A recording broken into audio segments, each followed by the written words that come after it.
কুল in কুনতুম তুহিব্বুনাল্লাহ ফাত্তাবিউনি ইউহিব্বুকুমুল্লাহ ওয়া ইয়াগফির লাকুম যুনুবাকুম আল্লাহু গফুরুর রহিম।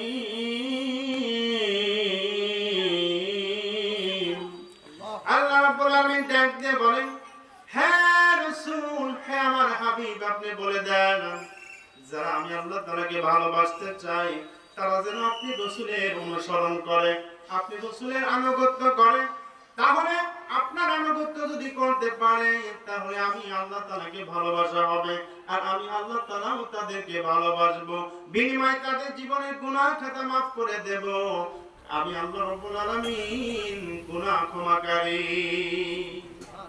আমার রাসূলকে মানা লাগবে। রাসূলকে বাদ দিয়ে যদি আপনি শুধু আল্লাহ আল্লাহ অনুসন্ধান করেন পাবেন। আল্লাহ বলেন কোরআনের মধ্যে, ইয়া আইয়ুহাল্লাযীনা আমানু আতিউল্লাহা ওয়া আতিউর রাসূল ওয়া উলিল আমরি মিনকুম।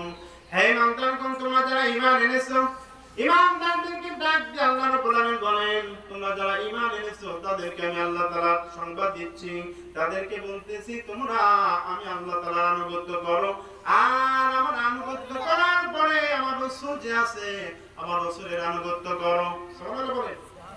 আর যারা দুনিয়াতে দায়িত্বশীল থাকবে তাদের আনুগত্য করা লাগবে। দুনিয়াতে দায়িত্বশীল আছে না নাই? আছে না? রাসূল আমার চলে গেছে, কিন্তু আলেম উলামা এর দায়িত্ব পালন করতেছে। আলেম উলামার দায়িত্ব, আলেম উলামাদের কি আপনাদের অনুসরণ করা লাগবে। যদি আলেমকে অনুসরণ করতে পারেন আল্লাহ রাসূলকে অনুসরণ করা হবে। আর আল্লাহ রাসূল বলেন,